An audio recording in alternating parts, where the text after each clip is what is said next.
B2B service-based business owner, and you are looking to gain more clients, create more impact, and more revenue in your business, tune in to Amplify Your Marketing Message with Campbell Rapin. Every week, we're going to take you through how to build an audience of buyers, mastering your marketing message, and making offers that convert consistently. We'll see you all on the inside.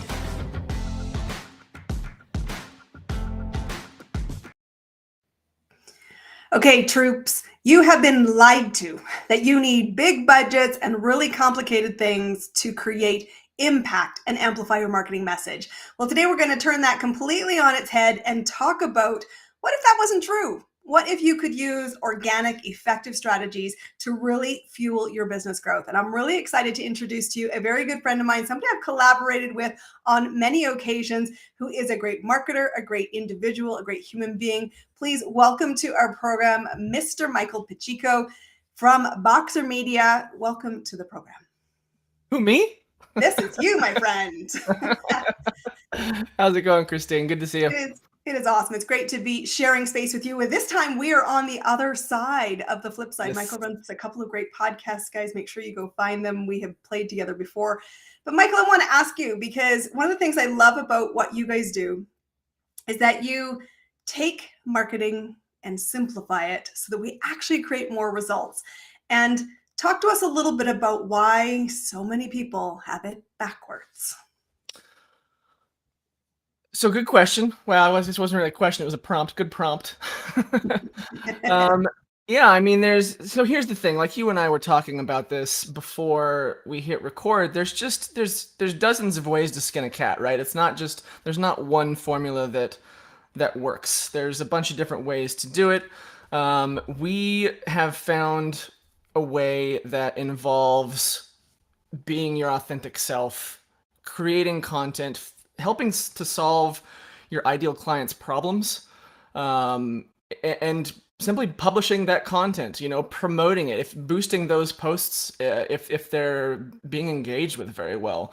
And what we have found that does, if you do it consistently, if you do it across multiple platforms, specifically meeting your ideal clients, meeting your customers where they're at, it builds trust, it builds authority, and it simplifies the sales cycle. This is interesting because I think what I hear from you is it's not an overnight thing, and it is about committing to the journey, because trust is something that is earned. And trust, when there is a disconnect, whether it's across platforms, across messaging, across who you are, you don't end up with the sales success. So how do you think we begin building trust? What is the first foundation that everybody listening to our program today needs to really sit with? Because without trust, you do not have client growth. I think step number one is figure out what you've got to say without BSing people, right? Authenticity is so important in this process. Christine, I think you are a wonderful example of someone who does this. You kind of live this. You put out a lot of content, and your content is helpful for your ideal client. And what does it do? I'm guessing it builds a lot of trust with people that are not your customers today, but maybe they are next week or next month or next quarter or next year. Absolutely. This is something where we've talked about it here on the platform before. The stats are pretty staggering, pretty shocking for many. 3% of people are ready to buy today. And so a big part of being successful in building audiences of buyers is to curate conversation, to curate this. And I loved how simply you said it. Authenticity is banded around as a word, but it really is about drop the BS. Right. Are your actions congruent with the song that you tell us you're singing from? Yeah, I think it's important for me personally to qualify what I'm talking about anytime I use the word authenticity, because that word is kind of become a buzzword and it gets thrown around all the time in the last, I don't know, 5 years, 10 years, give or take. To the point where people say it so much, maybe it's lost a little bit of its meaning. Simplify the heck out of it. Just drop the BS. Be who you are. I love it, guys. That's something you could take to the bank and thank Michael for the introduction to that simplicity, because this is the truth. All of us as consumers have a really high BS barometer, and Mhm. we are looking for people to guide us to solutions. And you mentioned that as well. If I feel I can trust you, if I feel you know how to get there, and if I feel that you're a human being, flawed, imperfect, but work in progress, I am more Mhm. likely to want to engage in your content. And I want to, Mhm. kind of explore your thoughts on what is content marketing? How do you do it well? And how do you really live your values in great content? So the way that I like to think about it as a marketing strategist is considering your you look at your ideal client or your ideal customer and you think about the kinds of problems that you already solve for them Mhm. and give it away. That's it. It's kind of that easy. Help them solve smaller problems and they will come to you for the bigger ones, right? Whatever you know, whatever knowledge you have, give that away. 9 times out of 10, the reason, especially for a service-based business, I think I should maybe specify that, right? Especially for service-based businesses, we specialize working with coaches, speakers, thought leaders, book authors, um, and if you're answering questions that your ideal client or your ideal customer has, and you're helping them solve simple problems, that's that's gonna build trust with them. That's gonna build authority with them. And circling back to what I was saying before, it also simplifies the sales cycle because when it comes time that they want to pay someone to solve this bigger problem, right? That falls within your realm, you're going to be on the tip of their tongue, on the top of their mind, and it's not going to be as much a sales conversation as it is going to be a fit conversation. It becomes a conversation of, is this a good fit? Are we a good fit together? Is this the right time? Right? Is this the right time for us to be working together? Is the timing correct? I think this is really important because often the comment that I hear time and time again is, I don't want to give all my best stuff away. Hmm. And so we think that we get, and this is subversive and not authentic. Just listen to this. It's subversive and not authentic to say, I'm going to hide stuff from you intentionally because that's just not cool, my peeps. It's just not cool. Don't do it. I love that you're suggesting to give it all away and Hmm. to give it away with the trust that their first step will lead to others. You have to have faith that you can step into the deeper end. And when you are building trust, you don't want to start by trading. Sure. You want to start by generosity. Yeah. Avoid the sacrifice and avoid the compromise. There's no reason to not give it all away. You think it's a if you're afraid of giving it all away, you're starting out from a scarcity mindset. And that's not the right place to be in business at all, right? It's Mhm. not. Um, and the fact of the matter is, by giving it all away, people are lazy. When you give it all away, they're gonna see that you know your stuff. They're gonna see that you can solve their problems. People, they've got their own business to run, right? Or they've got their own job to go to, their own 9 to 5, whatever the case may be. They've got their own stuff to worry about. They're gonna hire you because you've proven to them like I know my stuff. I'm giving it. You give it all away. It just I have not in more than a decade of doing this. Um, I haven't seen the person steal the idea and run to the patent office and patent it and then take over the world. It's just this is like these little niggling thoughts in the back of your mind that you think if I give away what I know, someone else is going to take it. It's not. No, it's not true. And I remember a client of mine, when she first came to me, we met through a networking event, and I had just had a kind of a get to know you conversation. And then she came back to me several months later. She'd been consuming my content. And, as you know, I create a lot of content to Mhm. help people because I honestly, genuinely want more of us to succeed. That is the heart of why I show up to do what I do. And she said, you misunderstand. I want to hire you. And I was like, she's like, save all these great ideas. Help me implement them, because knowledge is not the problem. And Mhm. one of the most important pieces of advice I was given in my business journey was, don't give somebody a band-aid when they need open heart surgery. Give the Mhm. value. Sure. The value is solving the problem, and recognize that the first problem is not the only problem to solve. Mhm. But building trust in that first early days, and to just give with open generosity, will enable you to have conversations. And that's where I love what you just said, which is the conversation then becomes, is this a fit? Is Mhm. this now? Is this the priority? And that's, my friends, when they're a buyer. And Mhm. remember, you've always got to be able to address in the conversation, where are they in their journey? Are they curious, or are they ready to be receiving an offer? Mhm. And when we're helping people figure out, is it a fit? A big part of this can be what you put out from content, but specifically on social media and the website. And you think that the two need to work together to see the best impact. Let's talk a little bit about that. They do. I want to before we do that, I want to circle back to what you said there real quick about the Band-Aid versus open heart surgery. I think that's a brilliant metaphor. And you can think of your content marketing as giving away Band-Aids, right? Just make hundreds and hundreds of Band-Aids and And brand them.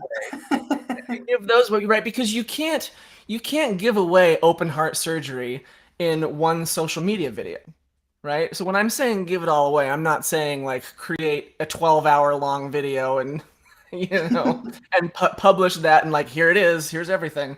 That's not what I mean. What I mean is, just don't be afraid to solve people's problems for free, because that's never ever going to not work in your favor. It's a double negative there, but I think you see what I'm trying to get at. I do absolutely see it. And this is an important thing, because truthfully, if knowledge was the problem, Right. we would all not be where we are, which is short of our potential, or short of our hoped for expectations and goals. There's a Yeah. gap. That gap is implementation. It's generally not knowledge. Don't ever be afraid to share your knowledge. Hmm. When the time comes for implementation, the chances are you're right. They're either busy, distracted, or they simply need help. There you go. Yeah. And you need to position yourself as the person who is the right guide. So now let me take you back to social media and the website. Let's talk about that. Yes, yes. So, as this is an area that I see a lot of people in my sphere um, kind of ignoring, is the website stuff, right? A lot of these people that I work with focus on LinkedIn or Instagram or a couple other social media properties, and they'll really do well on social media, and then a prospect learns about you on social media. What are they going to do? What's the first thing they're going to do? They're going to open up a new tab and they're going to Google that name. Yes. That's just the way that it works. Where it's 2023 now, I'm pretty sure that's how it works. So having, I mean, it's just a one-two punch, and it becomes really this kind of snowball effect, where the social media content that you create can be turned into blog posts on your website. Though those blog posts will make it easier to find you on Google. Um, it's like a compounding interest effect. Mhm. One feeds the other, and when your website works like a magnet, when your social media works as a method to inform. That's the middle of the funnel, right? When people want to purchase, or when they want to schedule a call with you, right? For our service providers that are watching this, um, being able to go to your website and have your website users, your website visitors, take the actions that you want them to take, whether that's join your email list, schedule a call. Usually it's one of those two things, again, with the people in our sphere. Um, but whatever the action is that you want them to take, set up your website so that they can do that and reduce as much friction as possible. This is key. The website is, people ask me often as a business mentor, do I need a website? I'm unequivocal, and the answer is yes, Hmm. because you are renting space on social media. And you're right. The Hmm. first thing I'm going to do is, where else are you? And that's a trust build. I'm on multiple places. But when you're on multiple places, it does add complexity. And I will invite you, especially if you're working with me as a mentor, let's audit to ensure, and I mean regularly, that the address, comment, direction of one platform shows up on the website. Mm-hmm. Because often, if we don't see the same pictures or at least the same face, style shoot, we're going, is that the same person? I'm Mm-hmm. not sure. And if the messaging is off, you've lost them because they're So going, yeah, what's what you're happening? what you're talking about is consistency in branding, consistency in messaging, Mhm. and you want to show up if you're going to be on multiple platforms regularly. You want to show up in full effect on those platforms. You want your color schemes to be the same, right? You're gonna want your picture, right? Your face to look the same, or the logo of your business, right? Depending on what it is you do. Mhm. You want that consistency in branding and messaging 100%. And to check it as it evolves because it does. Content, and remember, your consumer, your potential buyer, is going to find things in sequences you never imagined. Yep. They might find content like this one 5 years from now, and they're going to say, is that still the same person? We want to still be able to connect the journey for them because that will inherently build trust and Hmm. show that we are evolving, and that is an authentic connection point. And Hmm. so social media is a great tool, but please make the ecosystem of your website. You want, as I'm hearing from you, the actions to be taking place on the website and to make it as smooth as you can to get them to take the next step. And the next step, yes, we'd love to have calls, we'd love to have book clients, but it's also small steps that feel safe. Hmm. Another resource, another band-aid, another solution, another way to build that momentum. And Hmm. I want to ask you one unexpected question. I'm going to throw you right into the deep end just because I'd Do love it. to do that to you because it's fair trade.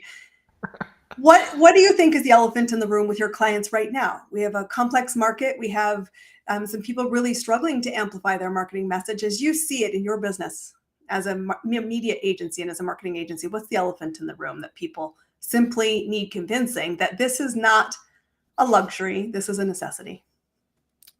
Yeah, I love that question. Right now,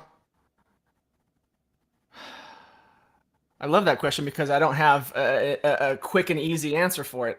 Um, One of the things that we are pivoting on right now is a move away from the brand, the business brand, and toward personal branding. So it's with a number of our clients, as well as with Boxer. Actually, we're making a pivot with Boxer to Michael Pacheco, to my personal branding as well, to focus more on the individual, and then the businesses that are then associated with that individual will get a knock-on effect from Mhm. right from the growth of the individual as opposed to the growth of the business, right? So as I become more trustworthy, as I become more authoritative, um, by association, so does Boxer, so does my company, and so do my other companies. And the reason why we're doing that is because we have tested it and it works. And it is my belief that the reason why that works is because people do business with people. People don't do business with other businesses.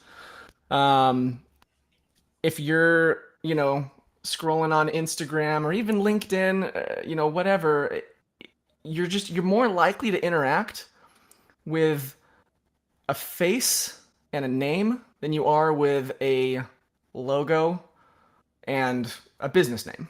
I think that's a great insight. I always tell my clients, if you're going to lead with your company name, I want you to be a byline in Hmm. the graphic, in the Hmm. story, so that people can connect to the person behind the lead face. And that will help you evolve in both ways. I would even flip that, and Interesting. I want to be clear that we're not stopping promotion or marketing for businesses. Mhm. We're just leading Leading. with a face. We're, Love it. we're leading with a human, and we've seen initial results that look fantastic on it, and we're making that shift with more of our clients now. I love it. This actually might tie into the final question I always ask all of my guests. And what is working for you now? Is the thing working for you now, this shift for you, which is personal branding and keeping a face for people to connect to, the thing that's making growth happen for you? Or is there Yep. something else you'd like to provide an So insight around? that's one thing. There's a few things that are working really well for us right now. That's definitely one of them. Another one is encouraging our clients, whether it's a business account or a personal account, to spend more of their social media, let's call it social media real estate, social media posts, celebrating others. It's one thing to constantly deliver value and constantly solve problems for your ideal client. I think that's fantastic. It works. It's a whole nother thing to celebrate someone for anything. A happy birthday, a success in someone else's business that has nothing to do with yours. And the reason why this works so well is because you can tag them on it, you can tag their business on it, on that post, which brings in their audience into the conversation. Engagement grows geometrically. Your reach grows exponentially. It is something we have seen a lot of success with, is celebrating others. And you can see why. It's social media. It's supposed to be social. It's not, Oh, thank doesn't goodness. doesn't take a genius to figure that out. But it's one of those things, right? Like, if you haven't done it, it's not an obvious thing to do. But now that I've said it out loud, it's like, oh yeah, that totally makes sense. Yes. And I want to create a movement right here, right now on Amplify Your Marketing Message. I want you to do two things. I want you to think about the personal brand, and I want you to celebrate others, spread some good in the world. Honestly, it will just lift us all. Michael, how do people find you and your business? Website's boxer.agency. And my personal website is michaelpacheco.co. You can also find me on LinkedIn, Michael Pacheco. That's it. Awesome. Guys, please connect to Michael. This has been another great episode of Amplify Your Marketing Message. We've been talking about the fact that you can be highly effective with your marketing using organic strategies. It is about trust, authority, just being the human, dropping the BS, because truly social connection is what will fuel your growth. Thanks for being with us, Michael. Everyone, we will see you on our next episode. That's a wrap on another amazing episode of Amplify Your Marketing Message with me, your host, Christine Campbell Rapin. Be sure to subscribe on your favorite podcast platform so you don't miss another great episode. And be sure to visit christinecampbellrapin.com/podcast to get a free resource on how to master your marketing message. We'll see you all on our next episode.